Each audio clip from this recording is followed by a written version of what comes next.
ကောင်မလေးဖောက်ပြန်သွားတာကိုတိတိချင်းနိုင်ဝက်ကြမှာပဲကျွန်တော်ဟိုတယ်ခန်းတစ်ခုယူလိုက်တယ်ပြီးတော့အခန်းနံပါတ်ကိုသူမရဲ့တငယ်ချင်းမလေးစီပို့လိုက်တယ်တကားပွင့်လာတာနဲ့တပြိုင်နက်ဖူချင်းဟွမ်ကကျွန်တော်ကိုတင်းတင်းကြပ်ကြပ်ဖတ်ထားလိုက်တယ်ခဏအကြာမှာတော့ကျွန်တော်မျက်စိမိတ်လိုက်တယ်ကြမ်းကြမ်းကဖောက်ပြန်မှာတော့ကျွန်တော်ကလည်းသူ့ကိုဂျိုးပြန်တက်ပေးလိုက်တာမလုံဘူးလေဒါပေမဲ့ကျွန်တော်ညနေနဲ့တော့တုံးလိုက်တယ်ကြမ်းကြမ်းလုံးဝရမဆရဲတဲ့ဖူချင်းဟွမ်ကိုတမင်ရွေးလိုက်တာပဲဖူချင်းဟွမ်ကျွန်တော်ရှေ့ဒုတိယအကြိမ်ပေါ်လာတော့မင်းတဘောကြရင်ငါတို့ရေရှည်လက်တွဲဖော်ဖြစ်စမ်းကြည့်ကြမလားလို့သူကဆိုတယ်ကျွန်တော်ရဲ့ပထမဆုံးတုတ်ပြန်မှုကတော့ညှင်းဆန်လိုက်တာပါပဲဒါပေမဲ့ကျွန်တော်တို့စကားပြောလို့မှမဆုံးသေးဘူးကြမ်းကြမ်းစီကနေ message ရောက်လာတယ်ဖုန်းမကင်ဘူးပေါ့လေနင့်ကိုလို့ရှိမှငါစောင့်နေမယ်တတိရှိရင်ပြန်မလာနဲ့မဟုတ်ရင်ငါနဲ့လမ်းခွဲရတာကိုနင်တော်တရားသွားအောင်လုပ်ပေးမယ်နီးလန်းတွေငါမှအများကြီးရှိတယ်ဖူချင်းဟွမ်နဲ့ပတ်သက်လိုက်ရုံနဲ့သူကနင့်ကိုအရေးတယူလုပ်မယ်များထင်နေလားတဲ့ဖူသက်ခင်မလေးကျွန်တော်အိမ်ကိုလိုက်လေချင်လားကျွန်တော်တို့နှစ်ယောက်အိမ်ထဲဝင်သွားတော့သူကဝမ်းသာအားရနဲ့ဘာလို့စိတ်ပြောင်းသွားတာလဲလို့မေးတယ်ပြဿနာတစ်ခုကိုရှင်းချင်လို့သူ့ကိုအတုံးချချင်တာပါလို့တော့ကျွန်တော်ပြောလို့မဖြစ်ဘူးလေဖူသက်ခင်မလေးကအမှန်ကိုကြားချင်တာလားအလိန်ကိုကြားချင်တာလားဖူချင်းဟွမ်ကကျွန်တော်ဒီလိုပြောလိုက်မယ်လို့ထင်မထားဘူးကျွန်တော်အင်ဂျီကော်လာကိုဆွဲပြီးသူ့ဘက်ကိုဆွဲယူလိုက်တယ်အဲ့ဒီအချိန်မှာပဲတကားဝါကဗီဒီယိုပေါ်မှာတင်ထားတဲ့ဖုန်းကမြည်လာတဲ့နှစ်ယောက်စလုံးကဖုန်းကိုသွားကင်မဲ့ပုံမပေါ်ဘူးဒါပေမဲ့တစ်ဖက်လူကလုံးဝလက်မလျှော့မဲ့ပုံပဲကျွန်တော်မျက်မှောင်ကျုပ်လိုက်မိတယ်ဘယ်သူလဲဆိုတာကျွန်တော်သိနေပြီလေတကယ်ကိုအတိတ်ပဲမရှိတာဒီအချိန်ကြီးမှာဘယ်သူကမှရက်တက်ချင်မှာမဟုတ်ဘူးဒါပေမဲ့ဖူချင်းဟွမ်ကတော့နည်းနည်းစိတ်မရှိတဲ့ပုံနဲ့ဖုန်းကိုလှမ်းကင်လိုက်တဲအခုမှဖုန်းကန်ရကောင်းမှသိသေးတယ်ပေါ့နင်ခုနကဖူချင်းဟွမ်ကိုတောင်အပေါ်ခေါ်သွားသေးတယ်မလားဘာလို့မလို့လဲအဲ့ဒီလောက်ကြာအောင်ဘာတွေလုပ်နေကြတာလဲငါပြောလိုက်မယ်ငါသားမရှိရင်နင်ကုမ္ပဏီမှာရှစ်တလန်းတောင်တိုးလို့ရမှာမဟုတ်ဘူးစပီကဖွင့်ထားစရာတော့မလိုပါဘူးတိတ်ဆိတ်နေတဲ့အခန်းထဲမှာသူ့ရဲ့မနာလိုမှုတွေနဲ့ချင်းချောက်တန်တွေကအကျယ်ကြီးထွက်ပေါ်နေတယ်ကျွန်တော်ယာတူးတိုးတာမတိုးတာကကိုယ့်ရည်ချင်းနဲ့ကိုပါဒါပေမဲ့ကုမ္ပဏီမှာကျွန်တော်ဆက်နေလို့မရအောင်လုပ်နိုင်တဲ့အာဏာတော့သူ့မှာတကယ်ရှိတယ်ဘယ်တက်နိုင်မလဲကျွန်တော်မှာအာဏာရှိတဲ့အဖေမှမရှိတာဖူချင်းဟွမ်ကကျွန်တော်ဘာကိုဆွဲညစ်ပြီးပြုံးစီစီနဲ့ကြည့်တယ်နှက်ခမ်းလေးကအနှဲငယ်ကွေးတက်နေတယ်သူ့အကြည့်ကိုမြင်မှပဲကျွန်တော်ရဲ့လျှို့ဝှက်ချက်လေးကိုသူရိပ်မိသွားပြီဆိုတာသဘောပေါက်လိုက်တယ်အာချမ်းအာယုံဆိုင်လေးဖုန်းထဲကနေတစ်ဖက်လူပောက်ကွဲသွားတဲ့အတန်ထွက်လာတယ်ကားထဲမှာထိုင်နေတဲ့ကြမ်းကြမ်းကဒီလိုအေးဆက်ဆက်အတန်လေးကိုကြားလိုက်တာနဲ့ချက်ချင်းလန့်ပြီးဖုန်းချသွားတယ်ရဲရတဲ့ဖူချင်းဟွန်နဲ့ရင်ဆိုင်မှုတောင်တတိမရှိဘူးသူကအရင်စလုံးမှတော့ကျွန်တော်ကလည်းပြန်တုတ်ပြန်ရမှာပဲလူကြီးတွေဆိုတာကိုရွေးချယ်တဲ့လမ်းအတွက်ကိုယ်တိုင်တာဝန်ယူရတာပဲနောက်တရားစရာဘာမှမရှိဘူးဖူချင်းဟွန်ရေချိုးခန်းထဲကထွက်လာတော့စပင်တွေကရေဆက်လက်နဲ့ငါ့ကိုအတုံးချရတာဘလို့နေလဲတဲ့ကျွန်တော်ဘာမှပြန်မပြောဘူးစဉ်းစားဖို့တပတ်အချိန်ပေးမယ်ကျင်းနဲ့စရာကောင်းတဲ့အဖြစ်တစ်ခုကိုကြားရဖို့မျှော်လင့်နေနောက်ပိုင်းရက်တွေမှာတော့ဖူချင်းဟွန်ပြောခဲ့တာတွေကိုကျွန်တော်လုံးဝမေ့သွားခဲ့တယ်ဒါကဟန်ဆောင်ဘွဲတစ်ခုတက်တက်ပဲလေပြီးတော့ဖူချင်းဟွန်နဲ့ရှေ့ဆက်သွားဖို့လဲကျွန်တော်လုံးဝမရည်ရွယ်ထားဘူးပိုရေးကြည့်တာကဒီကိစ္စတွေကိုတွေးနေဖို့အချိန်မရှိတာပဲကျွန်တော်အချိန်တွေအားလုံးကဖောက်တယ်တွေနဲ့ဆက်သွယ်တဲ့နေရာမှာကုန်ဆုံးနေတဲ့ကုမ္ပဏီတော်တော်များများရဲ့နှစ်ပတ်လည်ပွဲတွေကိုဝန်ရှမ်းဟိုတယ်မှာလုပ်ဖို့သတ်မှတ်ထားတယ်ကျွန်တော်ဒါဒီပွဲတွေကိုတေချာလုပ်နိုင်ရင်စီမံခန့်ခွဲရေးဌာနရဲ့မန်နေဂျာရာထူးကကျွန်တော်အတွက်အတေချာတလောက်ပဲအခုချိန်မှာတော့ကျွန်တော်ဟာတီဟောင်ကလပ်ရဲ့အခန်းစင်ကြံမှာရက်နေတယ်အသက်ပြင်းပြင်းတစ်ချက်ရှူလိုက်ပြီးနောက်အပြုံးလေးနဲ့အခန်းတကားကိုခောက်လိုက်တယ်အခန်းထဲကိုဝင်လိုက်တာနဲ့အထဲကအခြေအနေကတော်တော်လေးကိုအသက်ဝင်နေပြီးစပွဲပေါ်မှာအရက်မျိုးစုံတင်ထားပြီးယောက်ျားလေးမိန်းကလေးဖြုတ်ပြီးတမားတွေအများကြီးရှိနေတယ်။အိုးကျန်းကျန်းရဲ့ကောင်လေးမဟုတ်လားအသက်ရောက်လာတဲ့ကောင်လေးများလားလို့ထင်နေတာ။သူကအမြဲတမ်းရှောင်ဖယ်နေတတ်တာကိုကျွန်တော်သိခဲ့တဲ့နဲ့ဟောင်တထေးကဘလို့လို့ရုတ်တရက်သတင်းလွတ်လိုက်တာလဲဆိုတာအခုမှပဲသဘောပေါက်တော့တယ်ကျန်းကျန်းကဒီမှာကျွန်တော်ကိုစောင့်နေတာကိုကျန်းကျန်းရဲ့ကောင်လေးကခန္ဓာကိုယ်တော်တော်မိုက်တာပဲ။ငါ့ကိုဖြော်ပြေးမှယာတူးတိုးရမယ့်ကောင်ကဘလို့လုံးငါကောင်လေးဖြစ်နိုင်မှာလဲအခန်းထောင်ကနေကြမ်းကြမ်းရဲ့အတန်ထွက်လာတယ်အဲ့ဒီတော့မှသူကယောက်ျားတစ်ယောက်ပေးမှထိုင်နေတာကိုသတိထားမိတယ်ကြမ်းကြမ်းဒီလိုပုံစံဖြစ်နေတာကိုကျွန်တော်ပထမဆုံးအကြိမ်မြင်ဘူးတာပဲအရင်ကဆိုသူကကျွန်တော်ရှေ့မှာအမြဲတမ်းလူရည်တန်လေးလိုဟန်ဆောင်နေခဲ့တာသူစကားပြောလိုက်တာနဲ့အခန်းထဲကအခြေအနေကချက်ချင်းကိုပူညံဖြစ်သွားတယ်ထားလိုက်ပါကောင်လေးကနားမလဲသေးလို့ပါကြမ်းတခင်မလေးကိုလာပြီးတောင်းပန်လိုက်လေဒီညပွဲကထောင်ချောက်တစ်ခုဆိုတာသိပေမဲ့အခုချိန်တွေကတိတ်တော့အဆင်မပြေလာဘူးကြမ်းကြမ်းကမတ်တက်ရက်ပြီးအရှိကစချင်းကြောက်စားပွဲကိုခောက်လိုက်တယ်ဒီလာပြီးဒီရက်တွေအကုန်တောက်လိုက်တူးထောက်ပြီးတောင်းပန်ဖို့အခွင့်အရေးတစ်ခုပေးမယ်စူညံနေတဲ့အခန်းထဲကတချင်းတန်တွေတောင်ရက်သွားတယ်လူတိုင်းကကျွန်တော်ကိုကြည့်နေကြတယ်တကားဝမှာတက်တော်ဆောင်တွေစောင့်နေတာကိုလည်းကျွန်တော်သတိထားမိလိုက်တယ်ဒါကြောင့်လည်းခုနကကျွန်တော်အလွယ်တကူဝင်လာလို့ရခဲ့တာကိုစဉ်းစားကြည့်လိုက်တော့ကြမ်းကြမ်းကကျွန်တော်စီတိုက်ရိုက်လျှောက်လာတယ်သူ့စိတ်ထဲမှာလည်းကျွန်တော်ပေါ်အချိန်များကြီးပေးခဲ့ရတယ်ဆိုတာကိုဝန်ခံရမှာပဲကျွန်တော်ကသူ့ကိုဒီလောက်ကြီးမားတဲ့ဂျိုကြီးတက်ပေးလိုက်မှတော့သူကဒီဒေါသကိုမဖြေဖြောက်ပဲဘလို့လုံးမျက်နှာပြရဲတော့မလဲဒီရက်တွေကိုတောက်လိုက်ရင်ငါ့ကိုလှုပ်ပေးမှလားအရင်တောက်လိုက်စမ်းပါအခန်းထဲကလူတွေကချက်ချင်းဝိုင်းអော်ကြတယ်စီထားတဲ့အရက်ခွက်တွေထဲကအယောင်မျိုးစုံကိုကျွန်တော်ကြည့်လိုက်တယ်ဟွန်းတခွက်ချင်းစီတောက်ရတာဘာပြောစရာကောင်းပါလဲကျန်းတခင်မလေးဘလို့ထင်လဲနင်ကဖူချင်းဟွမ်ကိုကတ်ထားလို့သူကနင့်အတွက်လာပေးမယ်များထင်နေလားသူကဘလို့အစင်တန်းမျိုးလဲငါကနင့်ကိုဒီလောက်ကောင်းပေးတာတော့နင်ကငါ့ကိုဂျိုးတက်ရဲတယ်ပေါ့လေပြောရင်းဆိုရင်မျက်နှာထားပြောင်းသွားပြီးအရက်ဖျားကိုကျန်းပြင်ပေါ်လွှင့်ပေါက်လိုက်တယ်အရာရာကရုတ်တရက်ဖြစ်သွားလို့တကားဝါကတက်တော်ဆောင်တွေတတိမထားမိခင်မှာပဲကျန်းကျန်းကိုကျွန်တော်လက်ပြန်ကျိုးတုပ်ဖမ်းချုပ်လိုက်တယ်ကိုယ်တိုင်ဖောက်ပြန်ထားပြီးတော့များငါ့ကိုလာပြောနေသေးတယ်ငါကစိတ်သဘောထားကောင်းတယ်လို့ထင်နေလားမျက်နှာပေးထားတာကိုအခွင့်အရေးမယူတတ်ဘူးဂျိုးတက်ခံရတော့ဘာဖြစ်လဲနင့်အဖေသာမရှိရင်နင်ကဘာကောင်းမို့လို့လဲကျန်းကျန်းကလုံးဝကြောင်သွားတယ်အခန်းထဲမှာအော်တန်တွေချက်ချင်းထွက်လာတယ်ရှုပ်ရှက်ခတ်နေတော့မှပဲတကားကိုလူတယောက်ကကန်ဖွင့်လိုက်တယ်လူမြဲနဲ့စကားပြောမလို့လှုပ်တုံးမှပဲကျွန်တော်ရဲ့ရဲရဲနဲ့စကားတွေကိုကြားလိုက်ရတယ်ကျန်းကျန်းနေနေရကတော်တော်စီကားနေတာပဲကစားမလို့ဆိုဘာလို့ငါတို့ကိုမခေါ်တာလဲပြောရင်းနဲ့သူ့နောက်ကပါလာတဲ့လူတွေကအခန်းထဲကတက်တော်ဆောင်တွေကိုဖမ်းချုပ်လိုက်တယ်ကူညီဖို့လုပ်နေတဲ့လူတွေအားလုံးလည်းချက်ချင်းငြိမ်ချသွားတယ်အဲ့ဒီနောက်အလဲကနေရာတစ်ခုကိုဖယ်ပေးလိုက်ကြတယ်ဖူချင်းဟွမ်ကတိတ်တိတ်ဆိတ်ဆိတ်ပဲရှောက်သွားပြီးထိုင်လိုက်တယ်နောက်တစ်စက္ကန့်မှာပဲသူကညင်ညင်တတလေးပြောလိုက်တယ်ဒီလာပြီးငါပေးမှလာထိုင်လေဒီလေတန်ကဘသူ့ကိုပြောမှန်းမသိလို့လူတိုင်းကတယောက်မျက်နှာတယောက်ကြည့်နေကြတယ်ကြမ်းကြမ်းကအင်ဂျီတစ်ထည်ကိုယူဝစ်လိုက်ပြီးကျွန်တော်ကိုစူးစူးဝါးဝါးကြည့်နေတယ်ဒီရက်ပိုင်းအာချန်ကိုငါအယိုးလေးတွေတောင်မကြမ်းအောင်ကြိတ်ဝါပစ်ချင်နေတာအာချန်တယောက်တည်းလာရဲတာမဆန်းပါဘူးနောက်ွယ်မှာဖူချင်းဟွမ်ကိုခေါ်ထားတာကိုလူတိုင်းရဲ့အကြည့်တွေကကျွန်တော်စီရောက်လာတယ်ဒီကောင်ကဘယ်ချိန်ကလေးကဖူချင်းဟွမ်နဲ့ပတ်သက်သွားတာလဲလေတန်ကိုနားထောင်ကြည့်ရတာသူတို့နှစ်ယောက်ကရိုးရိုးဆက်ဆံရေးမဟုတ်ဘူးထင်တယ်လို့အော်တကြီးပြောနေကြတယ်ကျွန်တော်ကိုယ်တိုင်လည်းဘာမှမသိဖြစ်နေတဲ့ဖူချင်းဟွမ်ရောက်လာလိမ့်မယ်လို့ကျွန်တော်လုံးဝထင်မထားဘူးဖ ဖူဂျင်ဟွမ်ရဲ့အကြည့်တွေကကျွန်တော်အကြည့်တွေနဲ့ဆုံသွားတယ်ကျွန်တော်မျက်စိပဲထားရမှန်းမသိပဲအနှဲငယ်ရှက်ရွံသွားတယ်အကိုငါကတောင်းပန်ပြီးခေါ်ရအောင်မလားအခန်းထဲကလူတွေအားလုံးသဘောပေါက်သွားကြတယ်ဒီကောင်ကဘဲကများတက်တီတွေရလာပြီးကြမ်းကြမ်းရဲ့နေမြေမှာလာရန်ကားနေတာလဲဆိုတာအခုမှရှင်းသွားတယ်ဖူဂျင်ဟွမ်ကိုအားကိုးနေတာကိုဒါပေမဲ့ခဏတာစိတ်ကူးပေါက်လို့လားဘာဖြစ်တာလဲဆိုတာတော့မသိကြသေးဘူးကျွန်တော်အသက်ပြင်းပြင်းရှူပြီးဖူဂျင်ဟွမ်စီကိုတက်တက်လျှောက်သွားကသူ့ဘေးမှာထိုင်လိုက်တယ်တကယ်ကိုကန်ကြမအလှည့်ပြောင်းမဲ့ခုနကတင်မြောက်တကောင်လို့အဝိုင်းခံထားရတာအခုတော့ပင်မနေရာမှာထိုင်ပြီးသူတို့ကိုပြန်ကြည့်နေရပြီးတချို့ကအခြေအနေကိုကြည့်ပြီးနီးစပ်အောင်စူးစမ်းခြင်းပေမဲ့အခုချိန်ကစကားပြောရမယ့်အချိန်မဟုတ်ဘူးလေထိုင်လိုက်တာနဲ့ဖူဂျင်ဟွမ်စီကအေးမြတဲ့ရနက်လေးကရောက်လာတယ်လူငယ်ငယ်ကဘေးမှာရက်နေတဲ့လူအုပ်ကြီးကိုတစ်ချက်ကြည့်ပြီးပြုံးကပြောလိုက်တယ်ဘာရက်လုံနေကြတာလဲခုနကပြောနေကြတာမဟုတ်ဘူးလားထိုင်ကြလေ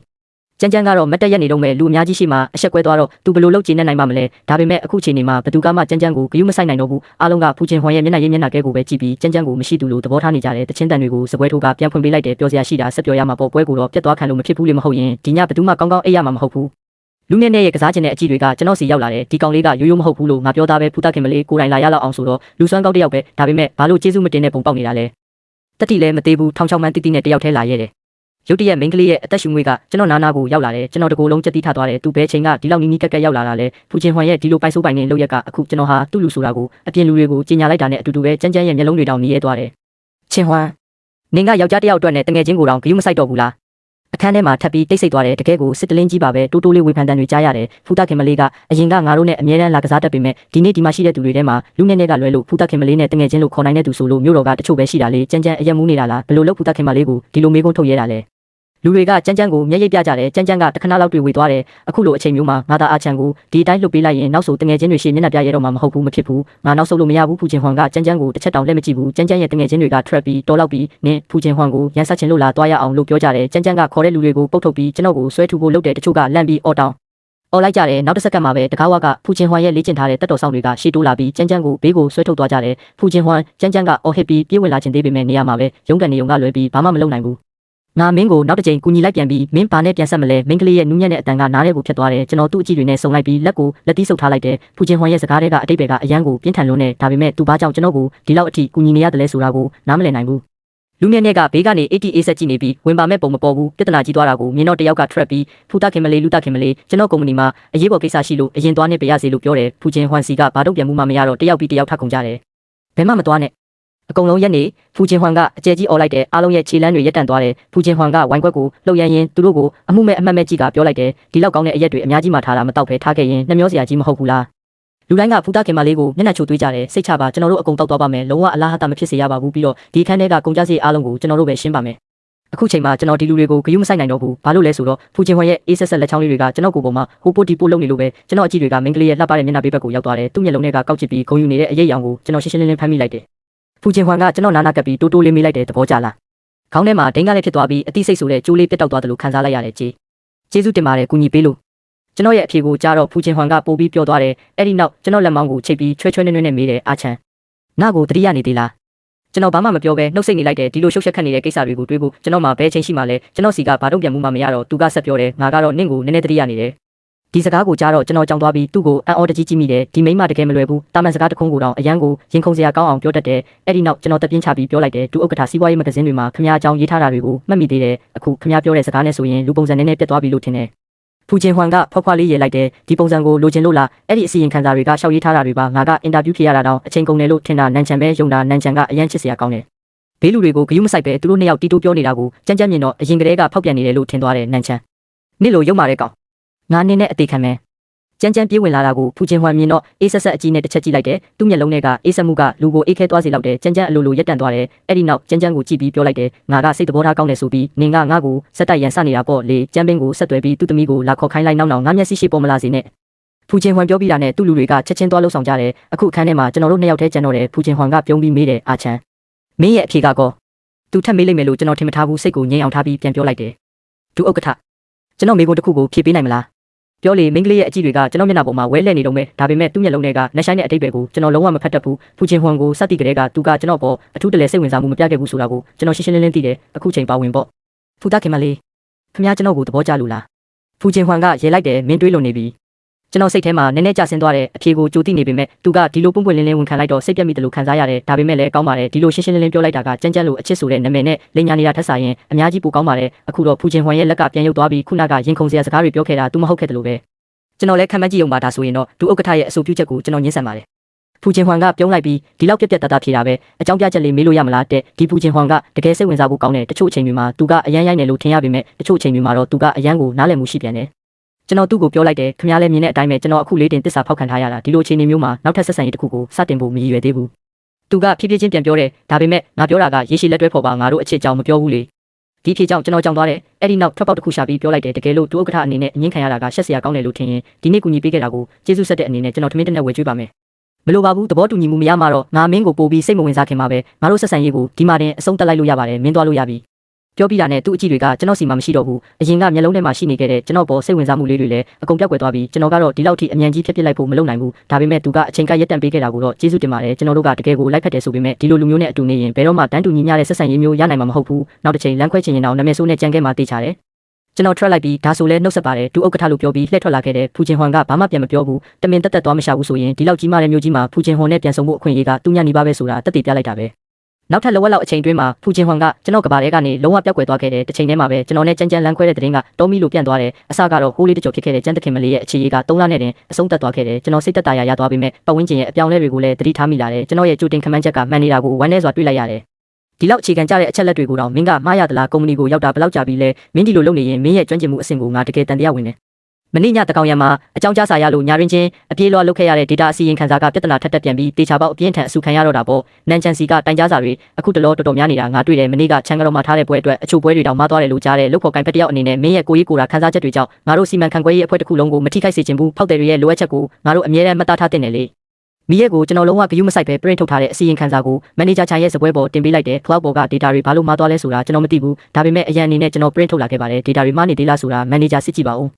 းမန်နေဂျာချိုင်ကနန်ချန်မှာအရန်မိတ်တူပါလာမယ်လို့လုံးဝထင်မထားဘူးသူကဟန်ဆောင်ပန်ဆောင်တဲ့စာရွက်တွေကိုလှန်လောကြည့်နေတယ်သူ့လုပ်ရက်ကိုကြည့်ပြီးကျွန်တော်စိတ်ထဲကနေလှောင်ရလိုက်မိတယ်ဒီရက်ပိုင်းအခက်တွေ့အောင်လုပ်နေတာတွေကကြမ်းကြမ်းနဲ့လမ်းခွဲလိုက်တဲ့ကိစ္စကိုကြားပြီးအလုံးမှာတမင်တက်တက်အနိုင်ကျင့်နေတာပဲဆိုတာကျွန်တော်သိတာပေါ့ချန်ကတော်စီကိုမနေ့ကကျွန်တော်ကိုယ်တိုင်လက်ဆောင်တွေယူပြီးတွားတောင်းပန်ခဲ့ပါတယ်သူကလည်းနားလည်ပေးပါတယ်မန်နေဂျာချိုင်ကချက်ချင်းရက်သွားပြီးအစီရင်ခံစာကိုစပွဲပေါ်ပစ်ချလိုက်တယ်မီရဲကလည်းနန်ချန်ဒီလိုတံပြန်လုပ်လိုက်မယ်လို့ထင်မထားဘူးရုံးခန်းထဲကထွက်လာတော့မီရဲကနောက်ကနေလိုက်လာပြီးမီးလောင်ရလေးပင်းလုပ်တယ်နင်ဒီလောက်စူးစမ်းနေလဲဘာထူးမှလဲကြမ်းကြမ်းဘက်ကစကားပြောထားပြီးနောက်ဆိုနင်ဘဝကပိုပြီးခက်ခဲလာတော့မှာကျွန်တော်ကလည်းပြန်ပတ်လိုက်တယ်ခက်ခဲလာမလားမခက်ခဲဘူးလားဆိုတာကငါအရေးချင်းပဲနင်စိတ်ပူပေးစရာမလိုဘူးအလုတ်ခွင်ကိုရောက်တာပထမဆုံးနေ့မှမဟုတ်တာကြားခဲ့ဘူးတဲ့တွင်းဟောင်းထဲကိုထက်ကြရအောင်ငါကတုံးနေတယ်လို့ထင်နေလာ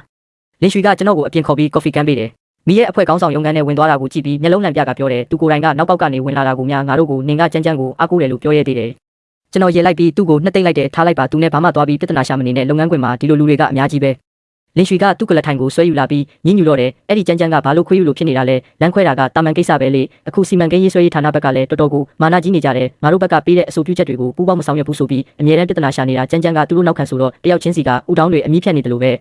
ဲကြမ်းကြမ်းနဲ့ဖြစ်ခဲ့တဲ့ကိစ္စတွေကိုကျွန်တော်ဘယ်လိုလုပ်ပြောပြလို့ဖြစ်မလဲသူဖုန်းပို့နေတာကိုမြင်တော့ဘာကြည့်နေတာလဲလို့မေးလိုက်တယ်။အော်ဒီနေ့ကောင်းကြီးပိုင်းသတင်းဖူချင်းဟွန်မှာရေးစားရှိနေပြီးတဲ့နာမည်ကြီးမော်ဒယ်တယောက်ဆိုပဲလင်ရွှေကပေါ့ပေါ့ပပပဲပြန်ဖြေတယ်။ကျွန်တော်လက်တွေခဏရက်သွားတယ်။အဲ့ဒီနောက်မျက်မှန်ကိုတက်လိုက်ပြီးစပွဲပေါ်ကဖိုင်ကိုဖွင့်ကနောက်လာမဲ့အချိန်စရာတွေနဲ့အစည်းအဝေးတွေကိုကြည့်လိုက်တယ်။လင်ရွှေကကျွန်တော်ပခုံးကိုပုတ်ပြီးနင်းအရင်ကကြမ်းကြမ်းနဲ့အပြင်ထွက်တုန်းကဖူချင်းဟွန်ကိုမြင်ဘူးလားတပုံတွေကလောက်တကယ်လှလာတဲ့ကျွန်တော်အင်းအဲ့လုပ်ပြီးနောက်ပြောလိုက်တယ်ငါတကယ်တတိမထားမိဘူးသူဘလို့ပုံစံရှိလဲဆိုတာပြီးတော့အဲ့ဒီအချိန်ကကြမ်းကြမ်းကအနားမှာရှိနေတာဆိုတော့တခြားလူကိုဘလို့လုပ်ကြည့်ရဲမှလည်းမဟုတ်ရင်ကြမ်းကြမ်းရဲ့တခင်မလေးစိတ်နဲ့ဆိုငါ့ကိုအလုပ်ပေးပါမလား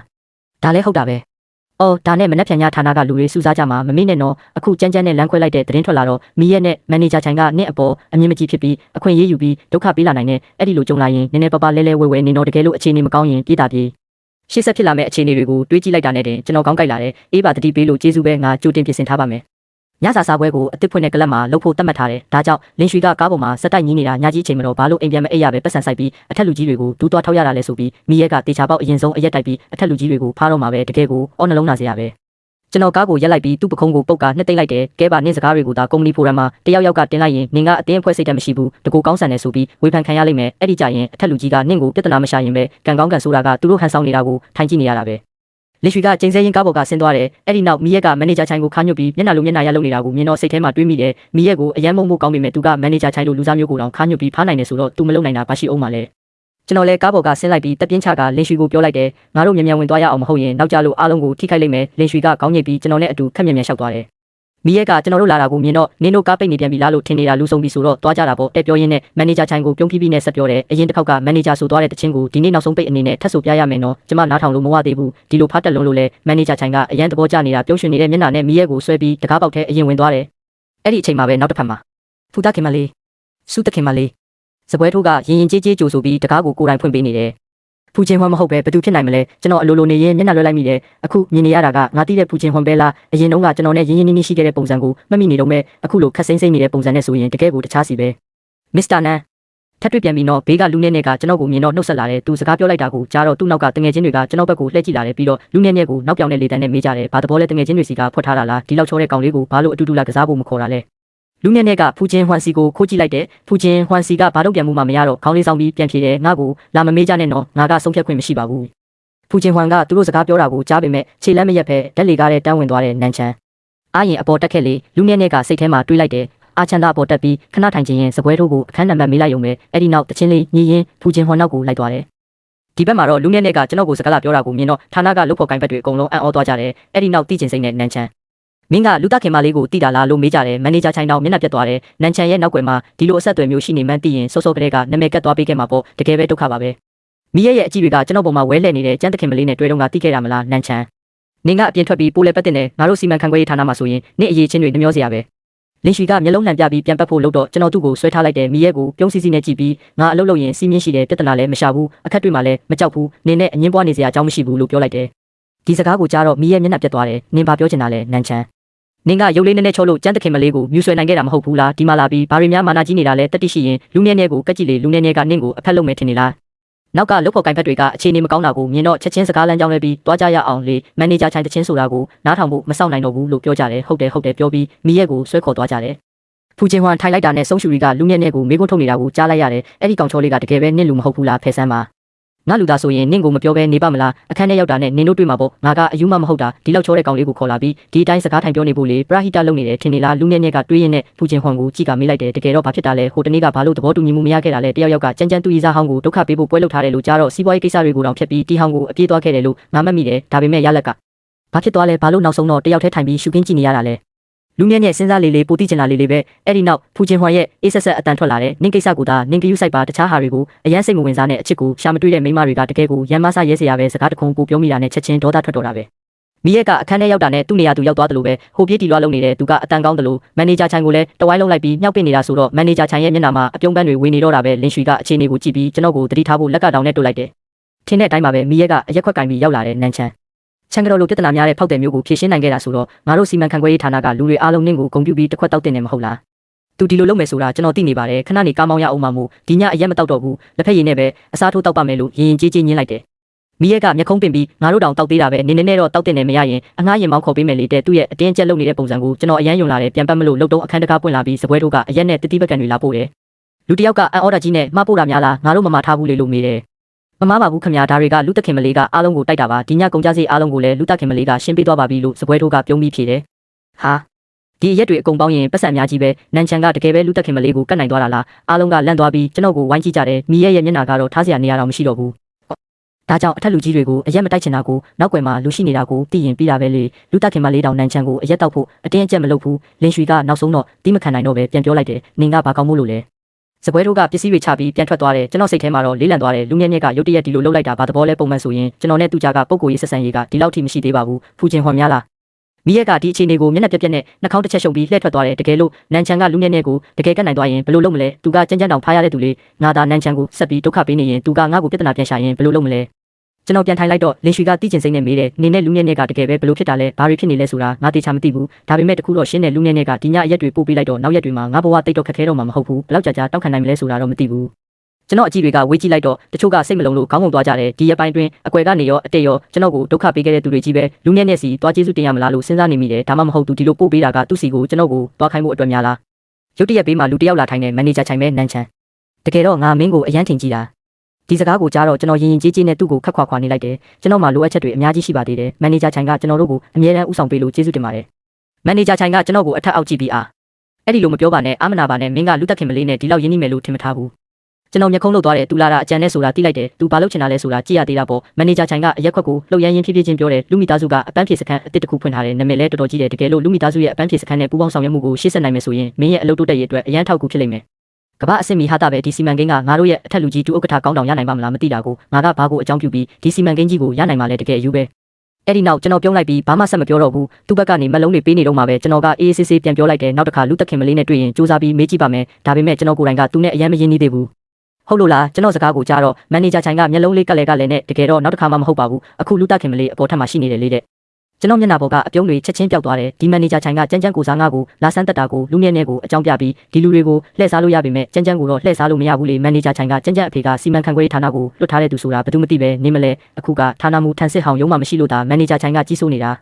ဒီလိုတွေးမိတော့ကျွန်တော်လည်းပွင့်ပွင့်လင်းလင်းပဲပြောဖို့ဆုံးဖြတ်လိုက်တယ်အရက်ပလင်းကိုယူပြီးမန်နေဂျာချိုင်အတွက်ကိုယ်တိုင်နဲ့ပေးလိုက်တယ်ကျွန်တော်လုပ်ရကြောင်းမန်နေဂျာချိုင်ကအံ့ဩသွားပြီးကျွန်တော်သူ့ကိုတခုခုလုံးမှဆိုလို့နည်းနည်းတောင်ခွာထိုင်လိုက်သေးတယ်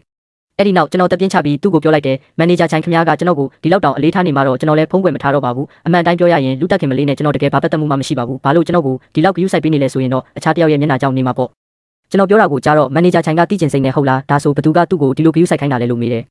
်ဖူချင်းဟွန်ပေါ့ကျွန်တော်သူ့မျက်လုံးကိုတက်တက်ကြည့်ပြီးတလုံးချင်းပြောလိုက်တယ်လူမြင့်နဲ့ကလည်းဖူတက်ခင်မလေးရဲ့ညွှန်ကြားချက်အရာကျွန်တော်ကိုဒီလိုဂရုစိုက်ပေးနေတာပါမန်နေဂျာချိုင်လက်တုံသွားပြီးအရက်တွေတောင်ခွက်ထဲကနေတဝက်လောက်ဖိတ်ကျသွားတဲ့စိတ်ထဲမှာတော့ဖူချင်းဟွန်မှာနာမည်တက်လို့ရတဲ့အမျိုးသားအဖော်ဆိုတာတကယ်မကြားဘူးလူမြင့်နဲ့ကတော့အဖော်ပြောင်းတာမြန်တယ်လို့ကြားဘူးတဲ့နန်ချန်မှာတကယ်ပဲဒီလိုနောက်ခံရှိနေတာလားငါ့ကိုများလိန်နေတာလားလို့တွေးနေတယ်မကြခင်မှာပဲမန်နေဂျာချိုင်တတိဝင်လာပြီးကျွန်တော်ကိုပြန်မေးတယ်ဒါပေမဲ့ခုနကဖူတက်ခင်မလေးကမင်းကိုနှုတ်တောင်မဆက်သွားဘူးလေနန်ချန်မင်းတကယ်ပဲဖူတက်ခင်မလေးကိုတိတာလားအကြွားလွန်သွားရင်နောက်ကျရှင်းရခက်လိမ့်မယ်နော်ကျွန်တော်ရက်ခွက်ကိုကင်ပြီးတငုံတောက်လိုက်တယ်ပြီးတော့ပေါ့ပေါ့ပပပဲဆက်ပြောတယ်ဒါကလွန်ခဲ့တဲ့2ရက်ကကျွန်တော်တို့2ယောက်နည်းနည်းပြဿနာတက်ထားလို့လေသူကဒီနေ့ကျွန်တော်ကိုစကားမပြောဘဲစိတ်ကောက်နေတာပါကျွန်တော်ကိုချော့စီခြင်းလို့လေမန်နေဂျာချိုင်လည်းသိတာပဲဒီရက်ပိုင်းကျွန်တော်ကုမ္ပဏီမှာတိတ်အဆင်မပြေဘူးဆိုတော့နည်းနည်းပပပြဿနာတက်တာတဘာဝပါပဲမန်နေဂျာချိုင်ကအရက်တငုံတောက်ရင်အရက်ခွက်ကိုပုတ်တက်နေတယ်တကယ်လို့မှန်နေခဲ့ရင်ကျန်းတခင်မလေးဘက်ကနန်ချန်ကိုနှိမ့်ထုတ်ခိုင်းတဲ့ကိစ္စကိုတေချာပြန်စဉ်းစားရတော့မယ်ဘာလို့လဲဆိုတော့အခုနန်ချန်ရဲ့နောက်ွယ်မှာဖူးတခင်မလေးရှိနေပြီလေနောက်ဆိုစီမံခန့်ခွဲရေးဌာနကကိစ္စတွေလုပ်ရတာအရန်လွယ်ကူသွားမှာပဲလို့တွေးနေတယ်မန်နေဂျာချိုင်တောင်းပန်ပါတယ်ကျွန်တော်ခဏလောက်အပြင်ထွက်လိုက်ပါဦးမယ်သူထပ်ပြီးအရက်မတိုက်တော့တာကိုမြင်တော့ကျွန်တော်လည်းအိမ်သာသွားချင်အောင်ဆောင်ပြီးအသက်ရှူချောင်းထွက်လာခဲ့တယ်လက်စိတ်ကံမှာရေဆေးနေတော့ကောင်းမောကြည့်လိုက်တော့နောက်ကလိုက်လာတဲ့မီးရဲကိုတွေးလိုက်ရတယ်ဒီညသူကျွန်တော်ပေါ်နှစ်ကြိမ်တိတိအဆက်ကွဲထားတော့လက်စားချေဖို့အခွင့်အရေးရှာနေမယ်ဆိုတာသိသားပဲထင်တဲ့အတိုင်းပဲတိတ်မကြခင်မှာမီးရဲရဲ့အတန်ထွက်လာတယ်နေတော်တော်ဆွမ်းတာပဲကြမ်းကြမ်းမဟုတ်ရင်လူမျက်နဲ့ပေါ်မိမတွေကြားထဲမှာလှက်ပတ်သွားနေပြီးဘာမှမလိုချင်တဲ့ပုံစံဟန်ဆောင်နေရတာနင်းလဲပင်ပန်းနေမှာပေါ့ကျွန်တော်တ िश ူးယူပြီးလက်ပေါ်ကရေတွေကိုတုပ်လိုက်တယ်အဲ့ဒီနောက်မီးရဲကကျွန်တော်ကိုဆက်ပြီးလှောင်ပြောင်းနေတာကိုကြည့်နေလိုက်တယ်နန်းချန်နင်းဘဲချိန်ထိဟန်ဆောင်နိုင်မလဲဆိုတာငါကြည့်ချင်သေးတယ်ဒီစကားကိုကြားတော့ကျွန်တော်လောင်ရင်လိုက်ပြီးဖြည်းဖြည်းချင်းပြောလိုက်တယ်မီးရဲဘာကိစ္စမဆိုအတိုင်းအတာတစ်ခုတော့ရှိတယ်အရင်စပြီးပြဿနာရှာတဲ့သူကအရင်ဆုံးအမှားလုပ်တာပဲမီးရဲကကျွန်တော်စကားကိုကြားတော့မျက်နှာပြတ်သွားတယ်ပြန်ပြောဖို့လုပ်တော့မှပဲကျွန်တော်ကဆက်ပြောလိုက်တယ်ဒီညမန်နေဂျာချိုင်ဘာလို့ဒီလောက်ညင်နေလဲလို့နင်းထင်လဲငါနောက်ွယ်ကလူကလူညံ့ညံ့မဟုတ်ပဲဖူချင်းဟွန်ဆိုတာကိုသူ့ကိုပြောပြလိုက်လို့ပေါ့ပြီးတော့ငါကစိတ်သဘောထားအရန်ကောင်းတဲ့သူလို့နင်းထင်နေလားကိုပဲဂယုစိုက်ဖို့ငါအကြံပေးခြင်းတယ်သူဘာမှပြန်မပြောဘူးကျွန်တော်ကိုမလုံမုန်းထားတဲ့အကြီးနဲ့တစ်ချက်ကြည့်ပြီးလှည့်ထွက်သွားတယ်ကျွန်တော်လည်းအိမ်သားတွေကထွက်လာခဲ့တယ်ဒါပေမဲ့ထွက်လာတဲ့အချိန်မှာဖူချင်းဟွန်နဲ့တက်တက်သွားတိုက်မိတယ်ဖူချင်းဟွန်ကခေါင်းမောကြည့်လာပြီးကျွန်တော်ကိုတွေ့တော့ပြုံးပြတယ်ကျွန်တော်ကတော့ဒုက္ခပဲသူအစကတည်းကဒီမှာရှိနေတာများလားတကယ်လို့ငါပြောတာတွေကိုဖူချင်းဟွန်ကြားသွားရင်မနှက်ဖြန်နေထွက်တာကိုငါမြင်ရပါမလားလို့တွေးပြီးလန့်သွားတယ်ဘလို့ပဲဖြစ်ဖြစ်အရင်တောင်းပန်ထားတာကောင်းပါတယ်အဲ့ဒီတော့အသက်ပြင်းပြင်းရှူပြီးဖူတက်ခင်မလေးခုနကစကားတွေကနည်းနည်းရိုင်းသွားတယ်တောင်းပန်ပါတယ်ကျွန်တော်တမင်ရွေတာမဟုတ်ပါဘူးလို့ပြောလိုက်တယ်ဖူချင်းဟွန်ကကြားပေမဲ့ဘာမှမပြောဘဲကျွန်တော်ကိုကြော်ပြီးရှေ့ဆက်သွားတယ်ကျွန်တော်နေရာမှာတင်ခဏလောက်ရက်နေမိတယ်အဲ့ဒီနောက်ဖုန်းကိုထုတ်ပြီးဖူချင်းဟွန်ရဲ့ message စာမျက်နှာကိုရှာလိုက်တယ် message တစ်ခုက9306ဆိုတဲ့ကဏ္ဍမှာရက်နေတယ်အဲ့ဒီကဏ္ဍကိုကြည့်ပြီးဟိုတနေ့ကမှတ်ညံတွေခေါင်းနဲ့ပြန်ဝင်လာတဲ့ခေါင်းကိုအမြန်ခါလိုက်ပြီးစာရိုက်ဖို့လုပ်လိုက်တယ်အဲ့ဒီချိန်မှာနောက်တစ်ဖက်ကဖူချင်းဟွန်ကအခန်းထဲပြန်ရောက်နေပြီးအထက်ကလူတွေကတော့တော်တော်လေးပျော်နေကြပြီးလူမြင့်မြင့်ပေးမှာအခုမှနာမည်ကြီးလာတဲ့မင်းသားလေးတစ်ယောက်ထိုင်နေတယ်ဖူတက်ခင်မလေးအိမ်သာသွားတာဘာလို့ဒီလောက်ကြာတာလဲဖူချင်းဟွန်ကထိုင်လိုက်ပြီးယောက်ျားလေးတစ်ယောက်ကမ်းပေးတဲ့အရက်ကိုညှင်းလိုက်တယ်ဒါပေမဲ့သူ့အကြည့်တွေကဒီယောက်ျားလေးတွေပေါ်မှာတစ်ချက်ဝေးကြည့်လိုက်တယ်အဲ့ဒီနောက်ခေါင်းထဲမှာပေါ်လာတာကနန်ချန်နဲ့အတူရှိခဲ့တဲ့ညလေးပဲဖူချင်းဟွန်ကအဲ့ဒီမှာတိတ်တိတ်လေးထိုင်ပြီးအတိတ်ကိုပြန်တွေးနေတဲ့ဆုံရှူရီတို့ကတော့ပျော်နေကြပြီးလူမြင့်မြင့်ကဖူချင်းဟွန်ကိုဖတ်လိုက်ပြီးငါခုနကနင်းကိုအိမ်သာထဲသွားရှာသေးတယ်စပွဲထိုးကနင်းဒုတိယထပ်ကိုသွားတယ်ဆိုလို့အခန်းထဲမှာအိမ်သာရှိနေတာကိုချင်းဟွန်ကအပြင်ထွက်သွားတာကိုကထူးဆန်းနေပြီးအခုဒုတိယထပ်ကိုပါသွားသေးတယ်ဒုတိယထပ်ကလူတစ်ယောက်ကြောင့်မဟုတ်ဘူးဆိုတာဘယ်သူယုံမှလဲလို့ပြောတယ်ဖူချင်းဟွန်ကစကားမပြန်ပဲလူနဲ့နဲ့ရဲ့လက်ကိုပုတ်ချလိုက်တယ်ငါအရင်သွားတော့မယ်နောက်မှအခွင့်အရေးရှိရင်ပြန်ဆောင်ကြတာပေါ့လူနဲ့နဲ့ကအန်အော်တကြီးမတက်ရက်ပြီးဟင်းချင်းဟွန်အခုပဲပြန်တော့မလို့လားတွေ့ရခဲ့တာကိုခဏလောက်ဆက်မနေတော့ဘူးလားလို့မေးတယ်အဲ့ဒီအချိန်မှာကျွန်တော်ကစင်ကြံလန်းပေါ်မှာတောင်းပန်တဲ့စာကိုရိုက်လိုက်ဖြတ်လိုက်လုပ်နေတယ်နောက်ဆုံးတော့တောင်းပန်ပါတယ်ဆိုတဲ့စာလုံး3လုံးကိုပဲအရင်ပို့လိုက်တယ်ဒါပေမဲ့ဖူချင်းဟွန်ကကျွန်တော်ကိုပွားထားတဲ့ message ကလုံးဝမရောက်ဘူးအနီအောင်အာမေနဲ့တင်ဂီတာလေးကိုကြည့်ပြီးတပြင်းချကခါတီးစွာပြုံးလိုက်မိတယ်ဖူချင်းဟွန်ရဲ့စိတ်ကိုကျွန်တော်တကယ်ကိုခံမှန်းလို့မရတော့ဘူးခုနကပြဿနာကြောင့်ဒီညဌာနရဲ့ညစာစားပွဲကလည်းညဉ့်ညံဆန်ဆန်ပြီးသွားတဲ့လုတ်ခေါ်ကိုင်ဖက်တွေက2ယောက်တစု3ယောက်တစုနဲ့အပြင်ထွက်လာကြတယ်ဖုံးတုံခါလာတာကိုတတိထားပြီးတော့ကျွန်တော်မျက်မှောင်ကျုပ်လိုက်မိတယ်ဖောက်တယ်များလားဆိုပြီးစိုးရိမ်စိတ်နဲ့အမြန်ကိုင်လိုက်တယ်ဟဲလိုဘသူပါလဲဒါပေမဲ့ဖုန်းထဲကနေထူးဆန်းတဲ့လျှက်စစ်အတန်မျိုးထွက်လာတယ်ကုမ္ပဏီကကိစ္စတွေကိုငါတို့ဖြည်းဖြည်းချင်းရှင်းကြတာပေါ့အတန်ကအထူးပြုပြင်ထားလို့ယောက်ျားလားမိန်းမလားတောင်ခွင့်မရဘူးဒါကြောင့်မျက်နှာတင်းနဲ့ပဲဖုန်းချလိုက်တယ်ကြမ်းကြမ်းဘာလို့ချင်နေပြန်လာလဲဒီညတစ်ခုခုဖြစ်တော့မဲ့ပုံပဲတတိထားမှရမယ်ညဘက်ဆိုတော့အားလုံးကအရက်နည်းနည်းစီတောက်ထားကြတယ်တက်ဆီငါပြန်ဖို့စီစဉ်ကြတယ်ကြမ်းကြမ်းကဘာလို့ချင်တာလဲအခုချိန်မှာကျွန်တော်ကိုအလျှော့ပေးဖို့မျှော်လင့်နေရင်တော့မဖြစ်နိုင်ဘူးအဲ့ဒါဖူချင်းဟွန်ရဲ့ကားမဟုတ်လား လူတစုကကားလမ်းဘက်ကိုပြိုင်တူလမ်းကြည့်လိုက်ကြတယ်အနက်ရောင်ကားတစ်စီးကကျွန်တော်တို့ဘေးကနေဖြည်းဖြည်းချင်းဖြစ်သွားတယ်မီရဲ့လှောင်ရတန်ကနောက်ကနေထွက်လာတယ်မန်နေဂျာချိုင်ရဲ့မျက်နှာကလည်းတိတ်ကြည့်ကောင်းမနေဘူးလင်းရွှေကမီရဲ့တန်ကိုကြားတော့အကြောင်းမဲ့တက်တက်လို့ခံစားရပြီးနေယူနေလားမီရဲ့ဒီမှာလာပြီးဘာရီယူကြောင်ကြောင်လုပ်နေတာလဲလို့ပြန်អော်တယ်တညလုံးစိတ်တူနေရတဲ့မီရဲ့ကငါဘာလို့ရရမှာလဲဒီအခွင့်အရေးကိုစောင့်နေတာတချို့လူတွေကလေးလုံးထွားပြီးဖူးတခင်မလေးနဲ့ပတ်သက်တယ်လို့ပါဇက်ကနေအလွယ်တကူပြောထွက်တာကိုငါရတာပေါ့ဖူချင်းဟွန်နဲ့တိတဲ့သူတွေအများကြီးပဲသူကအမြဲတမ်းအေးဆက်ဆက်နဲ့နေတတ်တာဖူးတခင်မလေးကိုပရာဟိတသမားလို့များထင်နေလားဘယ်သူနဲ့မဆိုသိနိုင်တယ်လို့လင်းရွှေကပြန်ပြောဖို့လုပ်တော့မှာပဲပင်လေကားရဲ့နောက်ကလိုက်လာတဲ့ကားကသူတို့ရှိမှလာရက်တဲ့မိမတယောက်ကကားမှန်ကိုချလိုက်တယ်ဖူချင်းဟွန်ရဲ့လက်ထောက်ကြောက်ချင်းဝေဖြစ်နေတယ်မီရဲ့ချက်ချင်းစွန့်သွားတယ်မန်နေဂျာချိုင်ကတော့သူ့ထက်ပိုမြန်တဲ့ချက်ချင်းရှေ့ကိုပြေးသွားပြီးမျက်နှာချိုသွေးကလက်ထောက်ကြောက်မတွေ့ရတာကြာပြီးနော်လို့နှုတ်ဆက်တယ်ကြောက်ချင်းဝေကလက်ကပြလိုက်ပြီးကျွန်တော်ကိုကြည့်ကမစ္စတာနန်စီးပွားရေးနဲ့ပတ်သက်ပြီးလိုအပ်တာရှိရင်ဒီနံပါတ်ကပေါ်ကဖုန်းနံပါတ်ကိုဆက်သွယ်နိုင်ပါတယ်လို့ပြောတယ်ကျွန်တော်ကြောင်သွားတယ်အဲ့ဒီနောက်ချက်ချင်းသဘောပေါက်သွားပြီးလက်ထောက်ကြောက်ကျွန်တော်ဖူးတခင်မလေးကိုလူကိုယ်တိုင်တောင်းပန်ဖို့အချိန်လေးတောင်းလို့ရမလားလို့မေးလိုက်တယ်ကြောက်ချင်းဝေကခေါင်းညိပြီးကျမဖူးတခင်မလေးကိုအချိန်အားမအားမေးကြည့်ပေးပါမယ်လို့ပြောတယ်သူမငင်းတာကြောင့်ကျွန်တော်တက်ပြင်းချလိုက်ပြီးဒုက္ခပေးတယ်လို့ဖြစ်သွားပြီးလက်ထောက်ကြောက်ဂယုဆိုင်သွားပါဇိန်ခံကားတန်းကြီးထွက်သွားတာကိုကြည့်ပြီးလုတ်ခေါက်ကိုင်ဘက်တွေအားလုံးချက်ချင်းတိတ်ဆိတ်သွားကြတယ်လင်းရွှေကမျက်လုံးလန့်ပြပြီးဖြူဖြော့နေတဲ့မီးရဲကိုကြည့်ကတချို့လူတွေကိုပါဇက်ကိုထိန်းထားတာပိုကောင်းမယ်မဟုတ်ရင်တနေ့ဘသူကိုတွားရန်စမိမှန်းတောင်သိမှာမဟုတ်ဘူးလို့ပြောလိုက်တယ်ကျွန်တော်နာမည်ကက်ကိုကင်ထားရင်စိတ်ထဲမှာတွေးနေတယ်ဒါကကြောက်ချင်းဝေရဲ့ကိုပိုင်နံပါတ်ဆိုပေမဲ့ဒါကဖူချင်းဟွန်ကကျွန်တော်ကိုပေးတဲ့အခွင့်အရေးတစ်ခုပဲသူကကျွန်တော်ရှင်းပြတာကိုနားထောင်ကျင်သေးတယ်ဆိုတဲ့သဘောပဲဒီအခွင့်အရေးကိုငါမိအောင်ဖမ်းရမယ်မီးရဲကဆက်မနေရတော့ပဲကားတာပြီးချက်ချင်းထွက်သွားတယ်လင်းရွှေကလူတွေအကုန်ပြန်သွားတဲ့အထိကျွန်တော်နဲ့အတူနေပေးတယ်တက်စီပေါ်မတက်ခင်မှာသူကနင်းလဲကားမောင်းလာတာဆိုတော့အငှားရင်မောင်းခေါ်လိုက်ပါလားကိစ္စရှိရင်မနေ့ပြန်ကုမ္ပဏီရောက်မှဆက်ပြောကြတာပေါ့လို့တတိပေးသေးတယ်ကျွန်တော်သူ့အတွက်ကားတကားကိုပိတ်ပေးပြီးလက်ပြနှုတ်ဆက်လိုက်တယ်ရပါတယ်ငါအတွက်စိတ်မပူပါနဲ့နင်းပြန်ရောက်ရင်အရက်မူးပြင်းဟင်းရည်လေးတောက်လိုက်ဦးစိတ်ချပါငါကယောက်ျားတစ်ယောက်ပဲဘာဖြစ်နိုင်မှာမို့လို့လဲတက်စီထွက်သွားတာကိုကြည့်ပြီးကျွန်တော်နေရာမှာတင်ခဏလောက်ရက်နေမိတယ်ကားစီသွားပြီးအငှားရင်မောင်းခေါ်ဖို့လုံတုံခီးတဲ့ထိုင်ကုန်ဘက်မှာမတင်ကားစရာပစ္စည်းတစ်ခုကိုတွေးလိုက်တယ်တမင်တက်တက်ဒုက္ခပေးထားတာတေးကြတယ်ကားတကားကိုအားရပါရပေးလိုက်ပြီးကားလောက်ချကရဲစခန်းကိုတန်းသွားဖို့လုပ်လိုက်တယ်ဒါပေမဲ့လမ်းတစ်ဝက်မှာနောက်ကလူတစ်ယောက်ပါလာတယ်လို့ခံစားရတယ်ကျွန်တော်တင်းငိမ်အောင်ဟန်ဆောင်ထားပေမဲ့စိတ်ထဲမှာတော့ကြမ်းကြမ်းကငါ့ကိုလက်စားချေဖို့လူလွတ်လိုက်တာများလားမဖြစ်ဘူးဒီကနေမြင်မြန်ထွက်မှာပဲလို့တွေးနေမိတယ်အဲ့ဒီအချိန်မှာကားမီယောက်တစ်ခုလင်းလာပြီးလူတစ်ယောက်ကားပေါ်ကဆင်းလာတယ်ရုတ်တရက်ကျွန်တော်လက်မောင်းကိုပုတ်လိုက်တော့ကျွန်တော်လန့်ပြီးသူ့လက်ကိုခါချလိုက်တယ်ဘာလို့မလို့လဲဘသူကခိုင်းလိုက်တာလဲအဲ့ဒီနောက်သူ့ရဲ့လှပတဲ့မျက်နှာကိုမြင်လိုက်ရတော့ကျွန်တော်ကြောင်သွားတယ်ဖူချင်းဟွန်းသူဘယ်လိုလုပ်ဒီရောက်နေတာလဲဘာဖြစ်လို့လဲဒီလောက်တောင်လန့်နေတာကျွန်တော်ကားရဲ့ခီးတဲ့ထိုင်ကုန်မှာမတင်ကားစရာပစ္စည်းတစ်ခုတွေ့လို့ကြမ်းကြမ်းကကျွန်တော်ကားကိုလူလွတ်ပြီးဒုက္ခပေးတာလို့တန်တရားရှိတယ်ရဲသွားတိုင်းမလို့လှုပ်တုံးနောက်ကလူလိုက်လာတာကိုတတိထားမိလို့မြင်မြန်ထွက်လာပြီးသူတို့ကိုဖျက်ချပြစ်မလို့ကျွန်တော်ပြောတာကိုကြားတော့ဖူချင်းဟွန်းကနောက်ကလိုက်လာတဲ့တက်တော်ဆောင်ကိုချက်ချင်းအမိတ်ပေးလိုက်တယ်သူ့ကားကိုသွားစစ်ကြည့်ပြီးရင်ရဲကိုတိုင်ပြီးဖြည့်ရှင်းလိုက်ဟုတ်ကဲ့ပါအမိတ်ရတာနဲ့တက်တော်ဆောင်ကချက်ချင်းသွားလုပ်တယ်ကျွန်တော်နေရာမှာတင်ရက်ပြီးခုနကဖြစ်ခဲ့တာတွေကိုပြန်တွေးနေတော့မယ်ဖူချင်းဟွန်းကကားတကားကိုဖွင့်ပြီးတက်လေငါလိုက်ပို့ပေးမယ်တဲ့ကျွန်တော်ဘာမှမလုပ်ပဲကို့တွေးနဲ့ကိုငေးနေမိတယ်ဖူချင်းဟွန်ကဘာသာမှမကြားရတော့ကျွန်တော်ကိုမျက်စောင်းထိုးကြည့်ပြီးပါလဲထက်ညင်းမလို့လားဟွန်းနေ့တဘောပဲငါအရင်သွားတော့မယ်ကောင်းပြီလေဒါဆိုရင်တော့ဖူတာခင်မလေးကိုဒုက္ခပေးရတော့မယ်သူထွက်သွားမလို့လှုပ်တုံးကျွန်တော်အတန်ထွက်လာတယ်ဖူချင်းဟွန်ကရဲလိုက်ပြီးဒီနေ့ဘလို့ဖြစ်လို့စကားနားထောင်နေတာလဲချက်ချင်းညင်းမယ်လို့ထင်နေတာတဲ့ကျွန်တော်ပြုံးယုံပဲပြုံးလိုက်တယ်ဖူတာခင်မလေးခုနကတင်ပြန်သွားပြီမဟုတ်ဘူးလားကားပေါ်ရောက်တော့ကျွန်တော်မေးလိုက်တယ်ကျွန်တော်ပစ္စည်းတွေကိုအရန်စိတ်ပူပေးနေတာပဲကျွန်တော်ကိုသဘောကျနေပြီလားခုနကလမ်းစုံမှာထွက်သွားတဲ့ကားကခမရကားပဲလေသူနောက်ပြောင်တာကိုကျွန်တော်ဂယုမဆိုင်ပဲပြောလိုက်တယ်ဖူချင်းဟွန်ကတက်ပြင်းချပြီးငါဒီမှာပဲအမြဲရှိနေတာပါခုနကကားကငါကားလို့မင်းတေချာပေါက်ပြောနိုင်လာတဲ့ကျွန်တော်ကောင်းညိတ်လိုက်ပြီးမကြားချင်အောင်ဆောင်ကစကားလမ်းကြောင်းလွှဲလိုက်တယ်ဒီနေ့အတွက်ကျေးဇူးတင်ပါတယ်ခင်ဗျားရှိနေလို့တော်သေးတာပေါ့ဖူချင်းဟွန်ကကျွန်တော်နဲ့စကားဆက်ပြောချင်စိတ်ပျောက်သွားပုံရတယ်နေ့အတွက်တမင်လာတာမှမဟုတ်တာသူ့လေတန်ကအေးဆက်သွားတယ်ကျေးဇူးတင်ပါတယ်လို့ထက်ခါတလဲလဲပြောနေစရာမလိုပါဘူးသူကစိတ်ရှုပ်လာတဲ့ပုံပဲငါကဒီမှာငေးကြည့်နေတာပါနင့်ကိုတမင်တက်တက်လာစောင့်နေတာမဟုတ်ဘူးနင်ဘာဖြစ်ဖြစ်ငါကဂယုမဆိုင်ပါဘူးဖူချင်းဟွန်ဒီလိုပြောတော့ကျွန်တော်လည်းဘာပြောရမှန်းမသိတော့ဘူးကားထဲမှာအနေရခက်တဲ့အခြေအနေဖြစ်သွားတယ်ရင်မောင်းကနောက်ကြည့်မှန်ကနေကျွန်တော်တို့ကိုခဏခဏလန့်ကြည့်တယ်နောက်ဆုံးတော့အာနာနာနဲ့ဒူဥက္ကဋ္ဌအိမ်ပြန်မလားဒါမှမဟုတ်လို့မေးတယ်ဖူချင်းဟွန်ကနှုတ်ဆက်နေတဲ့ကျွန်တော်ကိုတစ်ချက်ကြည့်ပြီးဇီချွန်မင်ကျွင်းကိုသွားမယ်လို့ပြောလိုက်တယ်ကားထဲမှာတိတ်ဆိတ်နေတဲ့ဖူချင်းဟွန်ကမျက်စိမိတ်ပြီးအနားယူနေတယ်ကျွန်တော်ကတော့အကြောတွေတင်းနေပြီးစိတ်မလျှော့နိုင်ဘူးရက်ဆက်တယ်လို့နာမည်ကြီးတဲ့ဖူချင်းဟွန်ကဘာလို့ကျွန်တော်လိုလူကိုမှအထူးတလဲဂရုစိုက်နေရတာလဲဆိုတာတွေးလို့မရဘူးစိတ်ဝင်စားလို့လားကံကောင်းလို့အကွာဝေးကတိတ်မဝေးဘူးအိမ်ယာကိုရောက်တော့ကျွန်တော်ဆင်းဖို့လုပ်ပေမဲ့ဖူချင်းဟွန်ကိုအလိုလိုလှမ်းကြည့်မိတယ်ဖူချင်းဟွန်ကကျွန်တော်အကြည့်ကိုတတိထားမိပြီးငါ့ကိုဘာကြည့်နေတာလဲဆင်းလေပါလဲဒီညကားထဲမှာအိတ်ချင်လို့လားတဲ့ကျွန်တော်အမြန်ဆင်းလိုက်တယ်ဖူချင်းဟွန်ကိုနှုတ်ဆက်မလို့လှုပ်တုံးသူကကျွန်တော်လက်မောင်းကိုချိတ်ပြီးအိမ်ယာထဲကိုဝင်သွားပြီးကျွန်တော်သူ့ဘေးမှာရှင်းလျှောက်ရင်းတခုခုပြောမလို့လှုပ်တုံးတတိမသေးဘူးပဲကြမ်းကြမ်းကဘလို့လူမျိုးလဲဆိုတာမင်းအရင်ကမစုံစမ်းခဲ့ဘူးလားဖူချင်းဟွန်ရဲ့အတန်ကပိုပြီးအေးဆက်လာတယ်နည်းနည်းတောင်နာကြီးနေတဲ့ပုံပေါက်တယ်ကျွန်တော်ခဏရက်သွားပြီးရှင်းပြလိုက်တယ်ကျွန်တော်သူနဲ့တွဲခဲ့ပေမဲ့သူ့အကြောင်းကိုတေချာမသိခဲ့တာအမှန်ပဲပြီးတော့လူနှစ်ယောက်တွဲပြီဆိုရင်အတိတ်ကိုမဟုတ်ပဲပြစ်စုံပန်နဲ့အနာဂတ်ကိုပဲအာယုံစိုက်တင်တယ်လို့ထင်လို့အဲ့ဒါတွေကိုတိတ်ကြီးမဆိုင်ခဲ့တာပါ